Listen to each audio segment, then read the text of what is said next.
నమస్కారం మిత్రులారా. ఇప్పటివరకు మనం అఫర్మేటివ్ సెంటెన్సెస్ అంటే పాజిటివ్ సెంటెన్సెస్ గురించి నేర్చుకుంటూ వచ్చాం. ఉదాహరణకు, నేను ఇది చేస్తున్నాను, నేను ఇది చేస్తూ ఉంటాను, నేను ఇది చేశాను. కానీ మాట్లాడేటప్పుడు నెగటివ్ సెంటెన్సెస్ కూడా చెప్పాల్సి వస్తుంది. ఉదాహరణకు, నేను నిద్రపోవటం లేదు, నేను అక్కడికి వెళ్ళలేదు. తెలుగులో లేదు అనే పదాన్ని ఉపయోగిస్తారు. అదేవిధంగా ఇంగ్లీష్లో నాట్ను ఉపయోగిస్తారు. కానీ నాట్ను ఎక్కడ పెట్టాలో ఇప్పుడు నేర్చుకుందాం.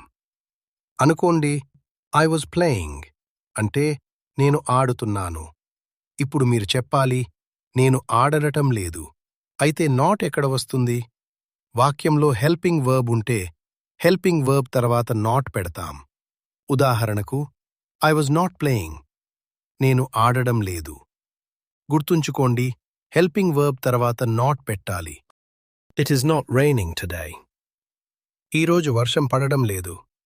ఇక్కడ A is helping verb. I'm not studying Hindi. నేను హిందీ చదవటం లేదు. My dad is not taking lunch now. మా నాన్న ఇప్పుడు లంచ్ చేయటం లేదు. Ram he's not washed the dishes. Ram పాత్రలు కడగలేదు. రాము హెజ్ నాట్ బోట్ మిల్క్. రాము పాలు కొనలేదు. Anita has not cleaned the kitchen. Anita వంటగదిని శుభ్రం చేయలేదు. He will not be waiting. అతను ఎదురు చూస్తూ ఉండడు. గమనించండి, ఇక్కడ will మరియు be అనే రెండు హెల్పింగ్ వర్బ్స్ ఉన్నాయి. రెండు హెల్పింగ్ వర్బ్స్ ఉంటే మొదటి హెల్పింగ్ వర్బ్ తర్వాత నాట్ పెడతాం. అందుకే will not be. He had not decided. అతను నిర్ణయం తీసుకోలేదు. ఇప్పుడు రెండో పరిస్థితిని చూద్దాం. వాక్యంలో హెల్పింగ్ వర్బ్ లేకపోతే, అంటే ప్రెజెంట్ సింపుల్ మరియు పాస్ట్ సింపుల్లో ఉండేలా ఏమీ చేయాలి? ఉదాహరణకు, ఐ బిలీవ్ ఇట్, నేను దీన్ని నమ్ముతాను. ఇక్కడ హెల్పింగ్ వర్బ్ లేదు. అందుకే ఐ నాట్ బిలీవ్ ఇట్ అంటే ఇది తప్పు. ఇలాంటి వాక్యాల్లో డూ, డస్, డిడ్ సహాయం తీసుకోవాలి. బిలీవ్ ప్రెజెంట్ టెన్స్లో ఉంది కాబట్టి I do not believe it. నేను దీన్ని నమ్మను. ఇంకో ఉదాహరణ, షీ అండర్స్టాండ్స్ మీ, ఆమె నన్ను అర్థం చేసుకుంటుంది. ఇక్కడ కూడా హెల్పింగ్ వర్బ్ లేదు.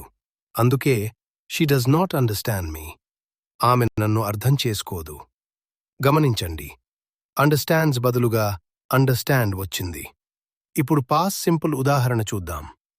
హీ వాష్డ్ ద కార్, అతను కారును కడిగాడు. ఇక్కడ హెల్పింగ్ వర్బ్ లేదు కాబట్టి డిడ్ను ఉపయోగించాలి. He did not wash the car. అతను కారును కడగలేదు. గుర్తుంచుకోండి, డిడ్ తర్వాత ఎప్పుడూ వర్బ్ యొక్క ఫస్ట్ ఫామ్ వస్తుంది. అందుకే డిడ్ నాట్ వాష్ అనాలి, డిడ్ నాట్ వాష్డ్ కాదు. ఇప్పుడు ముందుకు వెళ్దాం. She has a cat. ఆమె దగ్గర ఒక పిల్లి ఉంది. ఇక్కడ హ్యాజ్ మెయిన్ వర్బ్గా ఉపయోగించబడింది. అందుకే she does not have a cat. ఆమె దగ్గర పిల్లి లేదు. ఐ నో హిమ్, నేను అతనిని తెలుసు. I do not know him, నేను అతనిని తెలియదు. ఇక్కడ నోతో డు నాట్ ఉపయోగించాం. యు జంప్డ్ హై, నువ్వు ఎత్తుగా దూకావు. You did not jump high, నువ్వు ఎత్తుగా దూకలేదు. She cleans her room every day. ఆమె ప్రతిరోజు తన గదిని శుభ్రం చేస్తుంది. She does not clean her room every day. ఆమె ప్రతిరోజు తన గదిని శుభ్రం చేయదు. I am not late. నేను ఆలస్యంగా లేను. You do not have nice photos. నీ దగ్గర మంచి ఫోటోలు లేవు. They were not listening. వాళ్ళు వినడం లేదు. She has not swum. ఆమె ఇంకా ఈత కొట్టలేదు. She is not cooking. ఆమె వంట చేయడం లేదు. ఇప్పుడు మీరు దీనిని ప్రాక్టీస్ చేయాలి. నేను మీకు ఒక అఫర్మేటివ్ సెంటెన్స్ అంటే పాజిటివ్ సెంటెన్స్ ఇస్తాను. మీరు దాన్ని నెగటివ్ సెంటెన్స్గా మార్చి గట్టిగా చెప్పాలి. గుర్తుంచుకోండి, వాక్యంలో హెల్పింగ్ వర్బ్ ఉంటే హెల్పింగ్ వర్బ్ తర్వాత నాట్ పెట్టాలి. వాక్యంలో హెల్పింగ్ వర్బ్ లేకపోతే డూ, డస్ లేదా డిడ్ ఉపయోగించి దాని తర్వాత నాట్ పెట్టాలి. ఉదాహరణకు, he is reading a sports magazine. He is not reading a sports magazine. I like red color. I do not like red color. She helped him to do homework. She did not help him to do homework. గుర్తుంచుకోండి, did, does తర్వాత ఎప్పుడు verb యొక్క first form వస్తుంది. ఇప్పుడు ఇదే విధంగా ప్రతి affirmative సెంటెన్స్ను negative సెంటెన్స్గా మార్చి గట్టిగా చెప్పండి.